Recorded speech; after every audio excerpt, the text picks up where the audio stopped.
Gina Jeffries, welcome to Business Insider. Thank you. Pleasure to have you here. Thanks for having me. In the wonderful facilities of Milestone Bellanova, who we often use as their boardroom.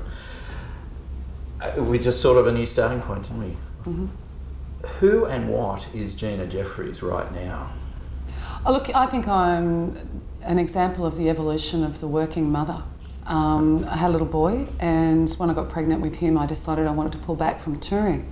And then when he was born, he wasn't a touring baby.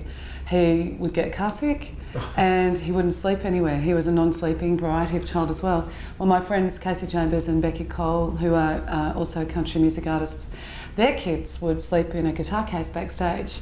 Mine wouldn't sleep anywhere. So I had to rethink, what am I going to do? I haven't got the kid who's going to come on the road with me. I need to rethink who I am and what I want to do. While I enjoyed taking some time off to be a mum, and I think we all deserve that if that's the choice we want to make as women, I also felt this burning desire to want to contribute financially to the family, also to use my creative talents. And you know, I think when you're a creative person, if you don't do something with it, it burns a hole somewhere. And there's never a good space. Yeah, that's right. Yeah. So I eventually figured out, well, what am I going to do? I can't be on the road. I don't want to be gone for 100 dates a year like I had been previously. And we'd toured for nearly 20 years. And that's not great for marriage, and it's not great for families, for little families. So I actually started mentoring artists that would come through our recording studio. We own a recording studio here on the coast, and I started mentoring and giving them advice what they should wear in photo shoots and what should they say when they're being interviewed and things like that. And then I sort of realised, actually, this could be a business. There could be a business in this. And it's the weirdest way that it came around. I actually lost a baby, and we wanted to have a bigger family than we have. And very sad and horrible time of our life, but I went to counselling and psychologists and all kinds of things where I learnt to meditate, which is something that I also teach in my new business, but I learnt to look for the best in every situation. So I got thinking, and I thought all these things, my past, my experience, my 20 years of being on the road, selling hundreds of thousands of albums and touring Australia and the world, and then this new experience, how can I put this together? And the experience of going to really bad singing teachers myself, getting some really bad advice, being spoken to by someone I think who's learnt it in a book, who hadn't actually gone out and learnt at the reality School of of Knox like I did. Yeah, the reality of what it actually takes to be a performer. I thought, I think there's something here for me. And if you had have said to me 10 years ago, will Gina Jeffries be teaching performance, I would have went, not a chance, no way. I'm going to have lots of kids, we're going to tour, I'll keep making records, and I'll just be a recording artist. So it's the evolution of the working mum, and I've had to find something else to use my creativity, but also to contribute in more ways than financially. And that was the birth of the new business, the Gina Jeffries workshops. Okay, wow. Down that path, like you say, 10 years ago, no, I'll be touring, and my baby will sleep in a guitar case. I love that image. It's true. Except someone forgot to tell the baby. Mine wouldn't sleep in his cot. Only slept here. Yeah, that's and that's nice. And there is something very natural about that path. Did you have options, or did you just fall into and making it sound like too easy, especially after the loss of a baby and things like that? Were there times where you said, oh well, I'll go that way, and it didn't work out, or it's kind of fallen for you? It's just fallen. It's amazing how it's just fallen. I'm not. I shouldn't. I got to apologise. I shouldn't say fallen, because there's a lot of discipline that we'll get on to. There's a lot of discipline, but it's fallen into place. The reason it's fallen into place, I think, is because I have a passion for it.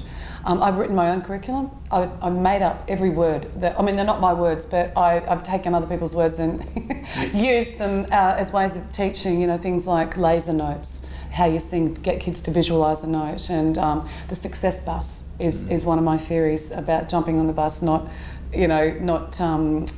being jealous of others' success and those kinds of things. And I teach the psychological and philosophical sides of success to my more advanced students, and it's just stuff that I made up from my own experience, and I'm writing the book myself because there's no one out there teaching me how to teach this, but certainly 20 years of life experience, and I seem to have a way of putting it into words and making it clear. And people can understand what I mean when I explain to them how to turn on your light when you step on stage, or how to be interviewed, what to wear, or every little thing that goes with being a star, trying to find the star within you. So it's just... Can someone else do this other... Is Gina Jeffries the brand, or... It's interesting, and we had a really long conversation the other day. Our lawyer, who specialises in music, flew up to record in our studio. He used to be a musician, and it's quite. Anyway, we were having a that would be a cool dude. He's a very musician. Cool guy.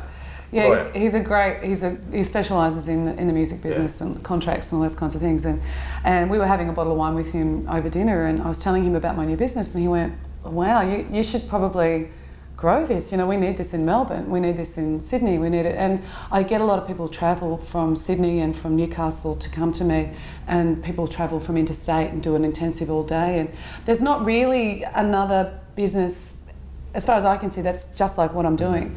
And yeah, we've thought about expanding it and seeing. And you say, but do they want to get the Gina Jeffries experience? And there's no doubt I have to have my stamp all over it. But I have expanded in a tiny way for one person. I've got a teacher working for me, specialising in vocal training, which is fantastic. He does 1 day a week for me, and he does a lot of private. If people come to me who need a bit of vocal work, who've got nodules or getting a sore throat, or they've got some problems, I send them to him. He's like a vocal doctor. That's a therapist almost. Yeah, that's right. I need it. No, I won't. I think it. No, we won't.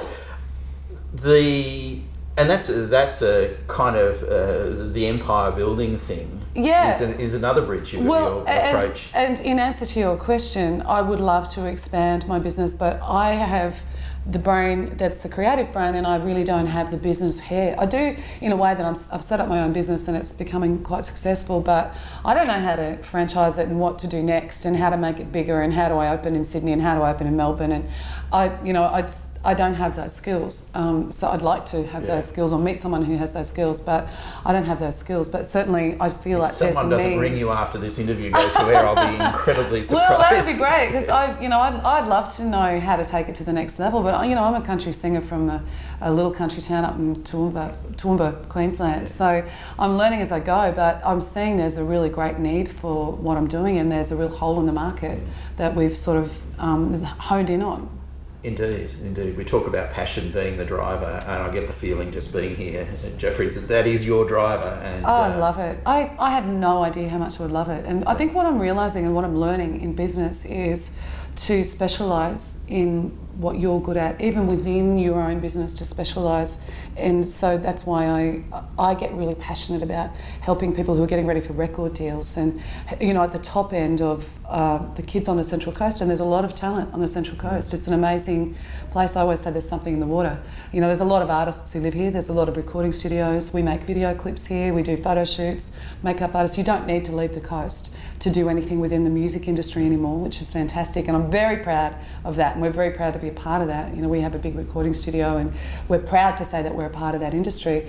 But I think for me, in my business with the workshops, the real joy for me is specialising in getting people ready for record deals, and so what I've discovered is I can sit kids through and teach them scales and teach them how to breathe properly to sing and those singing basics, but I really enjoy that next level. I want to have people who already can really sing. There are some fundamental things that you're doing with your therapist. You're sending them out to specialists in those areas. There's fundamental stuff you have to know. I always say if people come in, they can be the best singer, and it's almost like the comparison I make is you can build the most beautiful house. If you're going to build it on quicksand, it's going to fall over. So you do need that really good grounding. You need great breathing, diaphragm work. You really need to know what you're doing first. Then you build the beautiful house. And I have had a few people come to me from interstate who got this beautiful house sitting on quicksand. They haven't done the homework and the hard work of, the theory and those bits and pieces. And they're young people, and their parents see you and say, okay, well, we need you to build foundations now. Is that what brings them? Yes. Well, they come to me, and it's amazing. I don't advertise. I just seem to attract really talented people to me, and I love how that happens. At the moment, it's just word of mouth, which is incredible. It blows me away that they're the people I'm looking for, and they find me, and I'm sitting here wondering why you're blown away. A talented, and you are a generous person, and I think that goes to that's important in business. Yeah, absolutely. Generosity and knowing where you fit and being prepared to share. Yeah. Is a cool thing. So I'm shocked that you're shocked, but no. Well, it's interesting, and I do love. I mean, I can't believe the amount of talent I've got. I've got already 4 who've signed record deals. Out of that's in my first year that happened. That was in my first year of my business. That was 10% of my entire school which is I had 40 in my school in my first year, and 10% had signed a record deal, which is amazing. And I've got, I'd say at the moment 3 or 4 new ones who will end up with record deals, which is very exciting because the chance of success in the music business on a large scale is very slim. It's a hard thing to do, but going back a little bit, when parents bring their kids to me, and if they aren't in that sort of more top level, I can say to them, look, I can take your money. I can teach your kid how to do scales and how to build the good, solid ground vocally. I can teach you that, but I'm expensive because I'm teaching something else that's very, it's an intense little bit of knowledge that I've got from 20 years of being on the road. And I'll say... But you also depend on that, I should put the little copyright single, the X factor. Yes. They have got something. Oh yeah, they have to have that X factor, definitely. They've got to have something, and I talk about how to turn that on and how to discover that, because they're quite young. When they're young, they're still discovering who they are. But there is something even about, when you go and watch kids in a ballet concert, there'll be a little kid this big who you can't take your eyes off. People are born with that, I think. And but I'll still say to a parent, look, I'm happy to take your money, I can teach, but I think if I was their mum, and I always look at everything from a point of view of being a mum. Yeah. If I was your kid's mum, this is the advice I would give you. And so if she was mine, I would say to you, you need to do this. And every piece of advice I give them from the point of view of a mother. And just with all my heart, try and do the right thing for them. And I'll tell them every little trick I know in the book, everything I've ever learnt to help them become their best and to become if I see the star potential, and at the very least with my business, they might walk away because with my philosophical views and stuff, they'll be a better person and they'll have a good work ethic. We don't have enough of that. I think the biggest embarrassment with some of the stuff on TV is no one's actually told parents or told those children, excuse me, you'd make a great bricklayer. Yeah. Do not sing. So but that's entertaining, and that's why the producers put it on. Yeah, me too. Oh, it's embarrassing. It's embarrassing. Yes, someone needs to tell the truth. Have you born a singer? Is your baby going to be a singer? Yes. Oh look, he sings, and I'm the most biased parent. Yeah, everyone's the most biased. But he sings really beautifully in tune. He can hear harmony, and he's been able to hear harmony since he was about 3. Won't sing it for anyone other than my husband and I. When the 3 of us are in the car, we sing in 3-part harmony. But I say, can we show Nana? Yes, no, won't show anybody. But he plays the drums. He's been playing the drums since he was 4. He plays the guitar, and he's got a little electric Fender. Right, he's 9 now. 9, yep. And he can sit at a piano. He can't play a piano yet, but he can instinctively sit at a piano and hit the right notes that go with the right chords. Look, I don't know. There may be some genetics happening here. I've got no idea. Yeah, but he might be a bricklayer, and if he is, I just want him to be happy. All strength to him. Just as you want happy kids, and all that matters is happy kids. But what I think is kids need a reason to get out of bed in the morning. They need some kind of a passion, whether that's surfing or rap music or guitar or English or whatever it is. Kids need a passion, and I feel really sad for the kids who are out there hanging around McDonald's or walking around there in a fair late at night with no intention or nothing to guidance do. No assistance, because it does. Yeah. The parents' role is that we best not go there or I'm going to get into trouble with someone. But I agree totally. There is potential there that they've got to.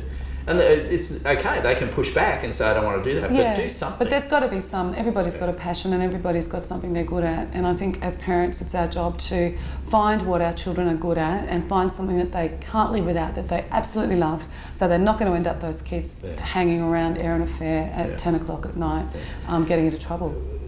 You're talking about guiding our kids. What guides you now? The next couple of years? Are you seeing changes? Is the growth of the empire something that, well, obviously it interests you, but is that on the agenda? My little empire? Yeah. Oh yeah, I'd love to grow it. I love it. Yeah. I'm surprised. At the moment, my first priority will always be my family. My little boy and my husband come first before everything. So I structure my business so that I can go into school on a Wednesday and read with Jackie, and I can go to Taekwondo and I can take him to soccer training, and we've got Friday afternoons off. So we have a thing called Friday Fun Day, Right. where we go to the beach or we do something. So, and obviously I have help from grandparents and friends on the days that I work. But I've really structured our life at the moment while he's still little. He comes first, and he will always come first. But I'm really careful not to work 6 days a week, and my husband does. And we both can't. I think in a family where there's two pretty big careers. Rod supported mine for the first 20 years.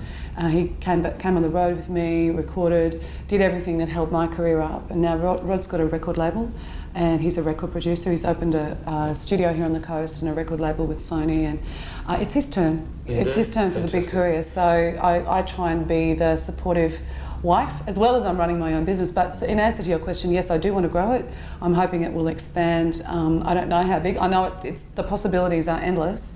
It's what I can cope with as a human being, and being a mother and a wife and a friend and all those things, and getting that balance between work and home life, and keeping a really good balance. The lesson I learnt, when we lost the baby, and I became depressed and had to see counselling and all that kind of thing. And what you learn as a woman is, everybody expects a woman to be superwoman, to work full time, to have a perfect house, to cook a beautiful meal every night, to be the most wonderful wife on the planet. And something has to give, and there has to be a point where you take time out for yourself as a woman, because we do a lot. I was going to say that the person who puts that pressure on you is yourself. Is your mother, Yeah. or yourself. Yeah. Indeed. And there's a moment, and I shouldn't say that because it sounds like I'm blaming mothers, but we are, and blokes do it too. We are our own worst enemy. In all of that. It isn't matter. I think my generation, my mum's generation wasn't. My mum's generation, they were the mother and the wife first, and they might have worked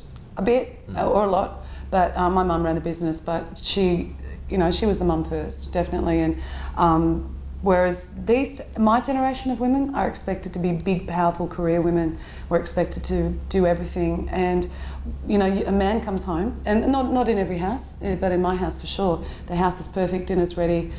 Magically the clothes are all folded and ironed and back in the cupboard, and it's like this little magic fairy's been in the house, as well as I've worked. Yeah. So a lot of big hours that week. So being a woman it's very demanding, and being the mum and the one that's doing the running around and the homework and making the lunches and driving the kids to school and to all the activities.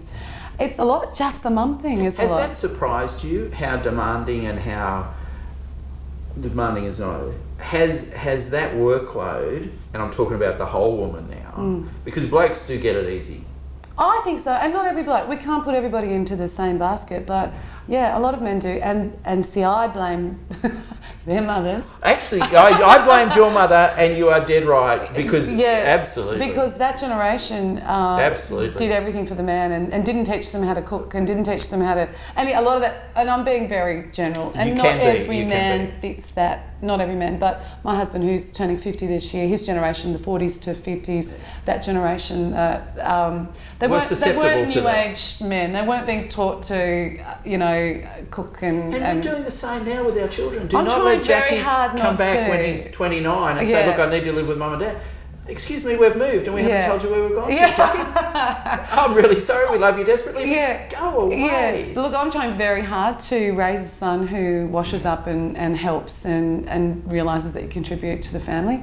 To raise a son that realises we contribute to other less fortunate families as well through charity work. And so he's a very sensitive, and he's being exposed to lots of charity work through what my husband and I do. You do work with the Leukemia Foundation and a lot of work for the Breast Cancer Foundation, and just things, we get invited to a lot of events and to guest speak or perform, or we do a lot of charity stuff around the coast and around Australia, and our little fella is learning that that's what we do as a family, and I think that's fantastic, and I'm trying my hardest to get him to help in the house as well. And I say to Rod, I'm not raising a man that doesn't help around the house, but whether that works or not, we'll have to check in 10 years. Yeah, and you'll know. we've done that. I haven't done that. My wife's done that to our son, who actually cooks better than me, which is really annoying. Great. But it is a conscious decision. And Yeah. you're dead right. I apologise to your mother for blaming her for the way you are feeling, but You need to blame Rod's mum, who I love dearly, by the way. And I'm not going to blame anyone. Okay,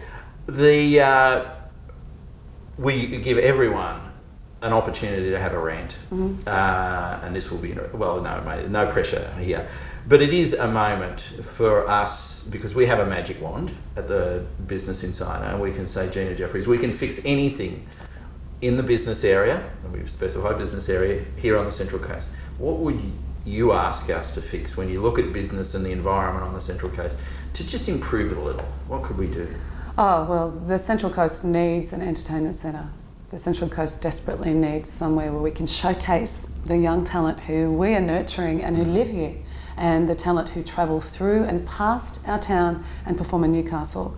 So my soapbox for today, business-wise, I think that we could really push the Central Coast as the music hub of Australia because we have everything to make it a hub. We have everything here. You know, there's some of the finest recording studios in Australia, and we own one of them, but there's another up at Mangrove Mountain called The Grove. There are a lot of studios here on the coast. There's some fantastic video producers and directors. There's great makeup artists and photographers and graphic designers, and we have everything here on the coast for an unbelievable music industry. We are the music industry of Australia, I think, certainly in country music. This is the hub. And when big international acts come to visit Australia, they bypass the Central Coast and go to Newcastle because we haven't got a venue here. And not only for the big international acts to perform on the coast here, but for the Australian acts, you know, the big Australian acts, there's not a venue big enough. And then for us to have somewhere where we can showcase our new up-and-coming artists, somewhere spectacular and beautiful, and that's an absolute venue, as something that people can't drive past. That's right. We desperately need that to complete what the Central Coast is becoming famous for, and I think that should be a part of what we promote the Central Coast as, and almost, you know, a part of our tourism. People can come and go, oh my God, this is where a lot of our music comes from. Really, because had chat to Graham Baker from Enterprise Connect and talking about a music cluster, but it's bigger than just the musicians, isn't it? It is the photographers, it is the video people, it is the makeup artists, it is the venues themselves. Yeah, it's every aspect. We don't have to go to Sydney at all anymore, and we used to. We used to record in Sydney, we used to do video clips in Sydney, and some still do, but we don't have to. We used to do photo shoots and stylists and everything. You'd go down to Sydney. Musicians, you know, there's really fine musicians live here on the coast as well. Of course, we still bring up, you know, musicians, because there is some, you know, fabulous musicians in Sydney as well, also living here. So there is an absolute industry here on the coast that I feel as though the coast is not promoting enough, and people under don't. The radar, I think people that's don't the technical realise. term, isn't it? We all realise because we're part of it, and I think if people realised and were proud of how that music comes from here, you know, that people probably don't even realise what's going on here if they're not in the music industry. Gina, is there a group that is pulling this I guess industry together on the Central Coast? Oh look, I don't believe there is. There might be one that I don't know about. Certainly my husband Rod McCormack is quite involved in a lot of this sort of stuff, but I don't think there specifically is a group. I know the Central Coast, the waterfront, the Gosford waterfront development, when they talk about, you know, acoustics and building a sound, all that kind of stuff down there, they do consult Rod, and which is great. So he's kind of at least asked about, you know, what do you need sound-wise if this does happen, if that ever happens. Oh. We don't know. Please let it happen. Yeah, please let it happen. Please let it. That is such a waste. What a position. Yeah.